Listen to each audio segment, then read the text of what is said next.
मौलाना फजल रहमान होंगे पाकिस्तान के। सर किस बुनियाद पर वो दावा कर रहे हैं ये? फजल रहमान साहब प्रेसिडेंशियल कैंडिडेट हैं ठीक है। और मुल्क के सदर के वो कैंडिडेट हैं। आप देखें, जब खत्म हुई थी आरफ अलवी की मुद्दत, तो उस वक्त पाकिस्तान के आइन के तहत मुल्क में सदारती इंतखाब हो सकता था, क्योंकि आइन में लिखा है कि सिर्फ सदारती इंतखाब के लिए कौमी असम्बली मौजूद होना जरूरी है। ठीक। सूबाई असम्बली कोई ना भी हो तो आप सदर का इंतखाब करा सकते हैं। कौमी असम्बली मौजूद थी, आइनी तकाजे पूरे थे, लेकिन आसिफ जरदारी और फजल रहमान की लड़ाई की वजह से मुस्लिम लीग नून ने सदारती इंतखाब का ऐलान नहीं किया। सदर जरदारी साहब भी सदर के कैंडिडेट थे और फजल रहमान साहब भी थे। तो फजल रहमान साहब, आपको याद है मुस्लिम लीग नून ने उन्हें, जब आरफ अलवी साहब सदर के कैंडिडेट थे, तब मौलाना फजल रहमान को नवाज जी शरीफ ने अपना कैंडिडेट बनाया था, बिल्कुल ठीक। जबकि पीपल्स पार्टी ने एतजाज हसन को कैंडिडेट बनाया था। उस वक्त भी अगर पीपल्स पार्टी और अपोजिशन का एक इत्तेहाद हो जाता तो सदर अपोजिशन का होता। ये अब देखने की बात है कि इलेक्शन के बाद सियासी बसात क्या है, कितने वोट फजल रहमान के हाथ में हैं, कितने पीपल्स पार्टी के हाथ में हैं, कितने मुस्लिम लीग नून के हाथ में हैं। अगर फजल रहमान के पास कोई डिसाइडिंग वोट्स हुए प्रेसिडेंशियल इलेक्शन के लिए दो सूबों में, केपी और बलूचिस्तान, तो वो कैंडिडेट होंगे, और अगर उनके हाथ में वोट ना हुए तो वो नहीं है। हाथ में वोट ना होते नहीं होंगे। सर नून लीग में दानियाल अजीज और एहसन इकबाल चौधरी साहब की अचानक लड़ाई, ये काफी देर से दानियाल अजीज साहब तो नजर नहीं आ रहे, अचानक सामने आए, इस लड़ाई के पीछे है क्या, वजह क्या है, कुछ अंदर की खबर है सर? दोनों का ना हल्का साथ साथ है, एक नारोवाल है, एक शकरगढ़ है। ठीक है तो जी। एक एमपीए का जो कैंडिडेट है ना, वो ओवरलैप करता है दोनों तरफ। ठीक है। आधा ना आधा एहसन इकबाल के साथ है एक हल्के में, आधा उधर है। दानियाल अजीज साहब अपने बंदे को टिकट दिलाना चाहते थे, एहसन इकबाल अपने बंदे को टिकट दिलाना चाहते थे। वो एमपीए की जो टिकट की लड़ाई है वो अब इतनी बड़ी शेप ले गई। लेकिन दानियाल अजीज का भी मौकफ है कि मैंने नाहली काटी है, मैं नवाज शरीफ के साथ मैं नाहल हुआ हूँ, एहसन इकबाल तो नाहल नहीं हुआ। सही। एहसन इकबाल ने क्या कुर्बानी दी है? उनका मौकफ है कि 5 साल के लिए नाहल और अपना पॉलिटिकल कैपिटल तो मैंने लूज किया है नवाज शरीफ के लिए, और फिर 2018 के इलेक्शन में भी मैंने नाहली के बावजूद सीट रिटेन करके दी है, उनकी बेगम जीत गई थी। तो उनका ख्याल है कि उनकी पार्टी में कुर्बानियां कम नहीं है एहसन इकबाल से, ओहदा कम हो सकता है, कुर्बानियां कम नहीं है। तो जब नवाज शरीफ के पास जाएगा, शो का बेशक जारी हो जाए, जब नवाज शरीफ के पास जाएगा तो मेरी कुर्बानियों का पलड़ा इतना कमजोर नहीं है कि मुझे उठा के बाहर फेंक दिया जाएगा। ये सुलह ही होगी। ये सुलह होगी, एंड पे सुलह होगी, चले ठीक है। हम्म। उसमें मरियम औरंगजेब मुफ्त में रगड़ी जाएंगी, बस यही होगा। सुलह एंड में हो मरियम जाएगी। मरियम साहब ने एहसन इकबाल साहब की साइड ली है ना, उन्हें नहीं लेनी चाहिए थी दो बड़ों की लड़ाई में, फिर आग बता कमजोर लोग पिस जाते हैं। पिस जाते हैं, बिल्कुल ठीक है। सर मिफ्ताह इस्माइल साहब के बारे में खबरें आ रही हैं, पाकिस्तान पीपल्स पार्टी में जा रहे हैं सर। पीपल्स पार्टी को इकोनॉमिस्ट की तो जरूरत है ना, जी। आप समझे। उनके उनके पास हफीज शेख और शौकत तरीन दोनों चले गए हैं, तो अब उनके पास तो कोई इकोनॉमिस्ट अपनी पार्टी में मौजूद नहीं है। अगर वो कोई हुकूमत बनाए तो उनके पास तो वजीर खजाना नहीं है नवीद कमर के अलावा, तो उनको जरूरत होगी। फिर कराची की पॉलिटिक्स है, मेमन है, उनके लिए पीपल्स पार्टी ज्यादा सूटेबल है। देखिए एमकेएम ने भी उनको ऑफर की है, पीपल्स पार्टी ने भी ऑफर की है। उन्होंने चूज करना है कि उन्होंने एमकेएम से लड़ना है या पीपल्स पार्टी से लड़ना है अगला इलेक्शन, या नहीं लड़ना है या सेनेट में जाना है। पीपल्स पार्टी उन्हें सेनेट में तो लेके जा सकती है। पीपल्स पार्टी सेनेट में लेके आती, लेकिन पाकिस्तान मुस्लिम लीग नून के पास भी तो इसाक डार साहब के बाद कोई वजीर खजाना नहीं है, तो क्या कोई ऐसी सूरत एहसन हो सकती है? इकबाल है, एहसन इकबाल है ना। अच्छा ऐसा इकबाल है, चले ठीक है। वो इस वक्त उनका तो इस वक्त फड्डा चल रहा है ना सर। फड्डा तो डॉक्टर साहब का भी बहुत लोगों से चल रहा है, फड्डे की क्या बात है। अब मुस्लिम लीग नून में ये है, कल्चर पैदा हो गया है फड्डे वाला ना, तो फड्डा तो डॉक्टर साहब का भी बहुत चल रहा है, फड्डा तो सबका चलता रहता है। नवाज शरीफ के अलावा तो सभी एक दूसरे को चैलेंज करते नजर आते हैं। नवाज शरीफ लोग और नवाज शहबाज शरीफ शरीफ को को। चैलेंज नहीं करते तो बाकी सबको तो चैलेंज करते हैं लोग। ठीक ठीक है ठीक है। अच्छा सर, इमरान खान और बुशरा बीबी के दरमियान में कोई इख्तलाफात चल रहे हैं क्या? बहनों ने भाई को भाभी के खिलाफ कर दिया है? यार ये हर घर की कहानी है, इसमें कोई इतना कोई मतलब कोई बड़ी चीज नहीं है। यार ये बहनों ने ना इमरान खान का कोई भी घर नहीं बसने दिया। आप देखें, ये जमीमा, ये जमामा के भी खिलाफ थी, ये रेहाम के तेरे भी हाम के खिलाफ भी। है, ये भी खिलाफ थी, और ये बुशरा के भी खिलाफ है। मैं समझता हूँ कि ये इमरान खान का अफेयर तो कबूल कर लेती हैं, शादी नहीं कबूल करती ये बहनें जो है ना। जिदे नाल भी वो बेचारा ब्याह कर ले ਉਹਦੇ खिलाफ हो जाती ने। आप हिस्ट्री देख लें, रेहाम खान की दफा भी इनका जो किरदार था, आखिर रेहाम को निकलवा के दम लिया, जमाइमा को भी ये कबूल नहीं करती थी कि हमें तो किसी पाकिस्तानी से शादी करनी थी, आप समझे है ना? उससे भी इनके कल्चरल डिस्प्यूट्स रहते थे और अब बुशरा से भी इनके डिस्प्यूट्स हैं। तो ये बहनों का तो आप समझेंगे इन्होंने कभी भी भरा दा घर वसन नहीं दिता बेचारे दा, उन्हें जो भी ब्याह किया है भैनां खिलाफ ही रही। मतलब भरा सहेलियां भावें 10 रा हलवे बुढ़ी एक नहीं रख सकता। बुढ़ी एक नहीं रख सकता और चारों भैनां इकट्ठियां हो जाती ने बुढ़ी के खिलाफ ना। तो इस पे क्या किया जाए? सर बुशरा बीबी का क्या फ्यूचर देख रहे हैं? रहेगी पीटीआई के साथ, इमरान खान के साथ ही आखिरी दम तक, या जिस तरह खबर मानी का दरमियान में आए हैं, क्या देख रहे हैं फ्यूचर सर? मेरे ख्याल में वो ये प्रोजेक्ट उनको अलग करने वाला नहीं मुमकिन हो सका, तभी खबर मानी का मैदान में आए। इमरान खान साहब जो है बुशरा बीबी से अलहदा नहीं हो रहे थे तभी, अदरवाइज डायरेक्ट ये उसको आने की जरूरत ही नहीं पड़ती। जी बड़ी नहीं बात कर रहे हैं। पढ़नी थे। और दूसरी बात ये है कि उस वक़्त बुशरा बीबी जो है वो चेयरमैन बनने के चक्कर में थीं, लेकिन ख़ावर मानिका का इंटरव्यू जो है उन्होंने बुशरा बीबी की चेयरमैनी गँवा दी। हाँ, ये बड़ी बात की है।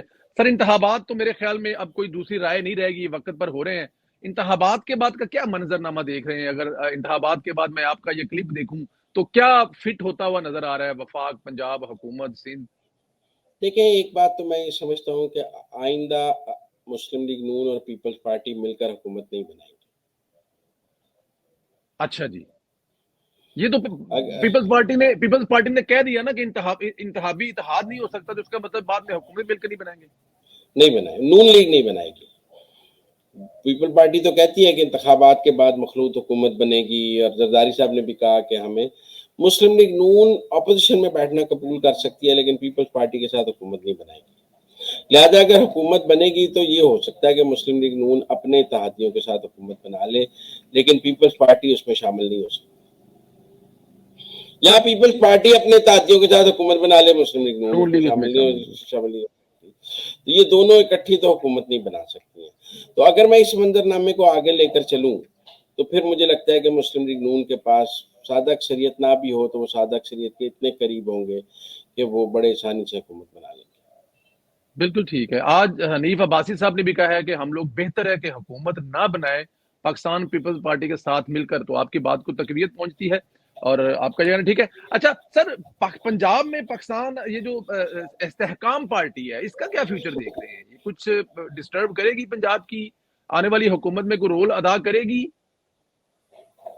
जी करेगी जी, हुकूमत में तो नहीं करेगी लेकिन वो अपोजिशन की पॉलिटिक्स करेंगे और वो पंजाब में अपनी सियासत पूरी करेंगे। मुझे लगता है जितनी भी सीटें होंगी, लेकिन उनका एक पार्लियामानी रोल अपनी जगह मौजूद होगा। तो पंजाब में फिर क्या देख रहे हैं सर आप? कुछ लोग तो कह रहे हैं कि Aleem Khan leader of the opposition होंगे। लीडर ऑफ द अपोजिशन होंगे, लेकिन फिर आप मतलब पंजाब में वो हुकूमत लीड करने जा रहे हैं? कौन? मतलब लीडर ऑफ अपोजिशन का मतलब ये हुआ ना कि वो मतलब कि अहम रोल अदा करने जा रहे हैं ना सर। हुकूमत तो फिर हाँ तो मतलब हुकूमत में नहीं होंगे, अपोजिशन के लीडर होंगे ना। जी जी जी जी, अपोजिशन के लीडर होंगे, अहम लीडर होंगे। तो फिर हुकूमत कौन बना रहा है? शहबाज शरीफ साहब बना रहे हैं, हमजा शहबाज बना रहा है, मरियम नवाज बना रही है, कौन बना रहा है सर? देखिए, ये जब मुस्लिम लीग नून अपने कैंडिडेट्स फील्ड करेगी ना, तो जी। क्लियर हो जाएगा कि नवाज शरीफ की सोच क्या है। हम्म। अगर शहबाज शरीफ साहब ने एमपीए पे अपने कागज दिए तो हमें नजर आ जाएगा कि वो एमपीए के लिए भी कंटेस्ट कर रहे हैं, तो वो चीफ मिनिस्टर बनने जा रहे हैं। अगर उन्होंने एमपीए के लिए कैंडिडेट कागज ना दिए और सिर्फ एमएनए लड़े हुए, तो हमें नजर आ जाएगा कि वो अब पंजाब के खेल में नहीं है। अगर मरियम नवाज ने एमपीए के लिए कैंडिडेट दे दिए, तो हमें नजर आएगा कि वो अगले चीफ मिनिस्टर की कैंडिडेट हैं। कुछ लोगों का ख्याल है कि हो सकता है सलमान शहबाज एमपी का इलेक्शन लड़ ले इस दफा, तो वो एक डार्क हॉर्स है। तो ये तो जब टिकटॉक देखेंगे कि नवाज शरीफ किस प्लेयर को कहाँ पे इलेक्शन लड़ा रहा है, किसको एमएनए लड़ा रहा है, किसको एमपी लड़ा रहा है, किसको दोनों जगह लड़ा रहा है। ठीक। ठीक। ठीक है ये ना? आने वाले दिनों में नक्शा। ये नक्शा तो शरीफ फैमिली अपने प्लेयर्स को कहाँ पे प्लेस कर रही है, उसके बाद हमें नवाज शरीफ की बिसात समझ आएगी कि वो किसको कहाँ खिलाना चाह रहा है। बिल्कुल ठीक है।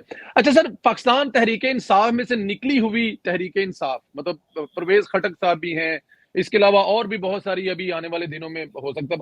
ये परवेज खटक और दूसरी जमातें जहां पे लड़ेंगे, इनका केपीके में रोल होगा? लोग वोट देंगे बगैर इमरान खान की तस्वीर के? देंगे जी, कि अपनी सीट्स हैं वो निकालेंगे।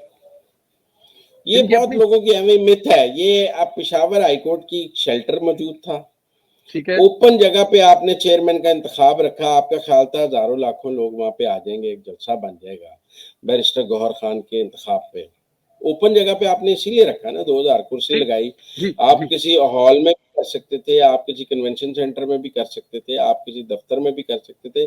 आपने ओपन जगह पे यही रखा ना कि लोग बड़ी तादाद में आ जाएंगे। आपने ऐलान किया 3 दिन पहले कि फलां तारीख को 11 बजे वहां पे चेयरमैन का इंतखाब होगा। आप इसीलिए ऐलान कर रहे थे ना कि लोग आ जाएंगे। जी। आप किस लिए ये मनादी किस लिए कर रहे थे कि वहाँ चेयरमैन का इंतखाब है, ग्राउंड में हो रहा है, ताकि आपका ख्याल था कि आम लोग 10, 20, 25 हजार 50 हजार आ जाएं, तो आप कहेंगे कि देखा हमारे चेयरमैन के इंतखाब में कितने लोग आ गए, उन्होंने बैरिस्टर गौहर खान को कंधों पे उठा लिया, वहां पर जलसा हो गया। लेकिन लोग तो नहीं आए। बिल्कुल लोग ठीक क्यों है। नहीं आए? वजह है, सवाल है ना, लोग क्यों नहीं आए, इसका मतलब है कि लोग अब इंटरेस्ट नहीं है। नहीं है। तो लिहाजा जिन लोगों का ख्याल है ना कि मकबूलियत बड़ी है, ये बैलेट में निकल जाएगी। बैलेट में निकल जाएगी। आखिरी सवाल है सर, मरियम नवाज साहबा, अभी आपने कहा वज़ीर आला के लिए वो पंजाब में जमा करवाती हैं तो वो उसका हिस्सा हो सकती हैं, लेकिन इंतजामी अमूर में जो अपोजिशन में जो उन्होंने किया वो सबने देखा, लेकिन इंतजामी अमूर में आप उनको कहाँ फिट होते देख रहे हैं? पाकिस्तान मुस्लिम लीग नून के कायद उनको कहाँ अपने साथ मरकज में रखेंगे? क्या बेहतर होगा उनकी आने वाली सियासत के लिए? देखिए, अगर वो मरकज में हुई जी। तो मुझे लगता है नवाज शरीफ साहब प्राइम मिनिस्टर बनेंगे और 6 महीने साल बाद उन्हें प्राइम मिनिस्टर बना देंगे। मरियम नवाज साहबा को? शिफ्ट करा देंगे अगर वो नवाज मरकज में शरीफ साहब? साथ रखें। नहीं, मुझे लगता है कि अब वो मरियम नवाज को अपने हाथ से मसनद इक़्तिदार दे देंगे। आप ये कहना चाह रहे हैं कि अगर मियां साहब खुद वज़ीर बनते हैं तो वो जो चीजें बेहतर करके साल 1.5 साल के बाद अपनी जगह पे मरियम नवाज को प्राइम मिनिस्टर बना देंगे, और शहबाज शरीफ साहब जो है वो मतलब उस दौड़ में शामिल नहीं होंगे? मुझे ऐसे लगता है। आपको ऐसे लगता है? बिल्कुल ठीक है, सहमत चल सर सकती है, बहुत बिल्कुल ठीक है। अच्छा सर, ज़ाहिर अली नकवी साहब अपने खिलाफ हर शो को नोटिस का जवाब मतलब दरखास्तें फाइल कर रहे हैं, इनकी क्या जहनीत है? क्या वो कायद साहब के दौर में केस का इल्तवा चाहते हैं कि ये जितना ज्यादा केस लटकाया जा सके और कायद साहब के जाने के बाद फेवर ली जाए कोई? नहीं सर, वो एक ना नाकाम कोशिश है। मुझे लगता है 14 दिन बाद जो इजलास होगा उसमें मुज़ाहिर अली नकवी साहब को फारग कर दिया जाएगा। मुझे नहीं लगता अगर ये पिटीशन लग भी गई तो ये कोई हम ख्याल बेंच के आगे तो नहीं लगेगी। आपका ख्याल है कि कोई हम ख्याल बेंच इसको सुनेगा? इसको तो फिर मंसूर अली शाह और दूसरे बेंच सुनेंगे जो पहले ही ये कह चुके हैं कि ये इनकी करप्शन पर यकीन कर चुके हैं। मुझे मुज़ाहिर अली नकवी की इनिंग खत्म होती नजर आती है। वो सिर्फ शो कास्ट का जवाब नहीं देना चाहते। हम्म। आप समझे, वो ये चाहते हैं कि उनको शो कास्ट का जवाब ना देना पड़े और रिकॉर्ड पे शो कास्ट का रिप्लाई मौजूद ना हो, क्योंकि उसके नतीजे में रेफरेंस बन जाएगा। क्योंकि काजी फायजी साहब पहले ही कह चुके हैं कि जजों का एहतसाब होना चाहिए और बड़ा कभी इम्कान है कि सुप्रीम जुडिशल काउंसिल जब इनको फारग करे तो साथ इनके ऊपर आमदन से ज़ायद असासे बनाने के रेफरेंस के लिए नैब को सारा मवाद भेज दिया जाए कि आप इसको देख लें। तो इसलिए वो उससे बचने के लिए पिटीशनें दायर कर रहे हैं कि मेरा केस सब जुडिस है, नैब अभी नहीं देख सकता। मुझे नहीं लगता वो बच सकेंगे। आपको लगता है कि वो नहीं बच सकेंगे? अच्छा सर, आप एक दावा और कर रहे हैं कि पीटीआई अब इलेक्शन में ताखीर चाहती है, ये किस बिना पर आप कह रहे हैं सर?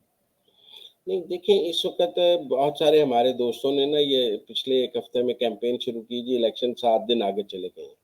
ठीक। ये सा 6 महीने आगे चले गए हैं, सितंबर में चले जाएँगे, भूल जाएँ इलेक्शन नहीं हो रहे हैं ना। देखिए, इस वक़्त मुल्क की एक ही सियासी जमात है जिस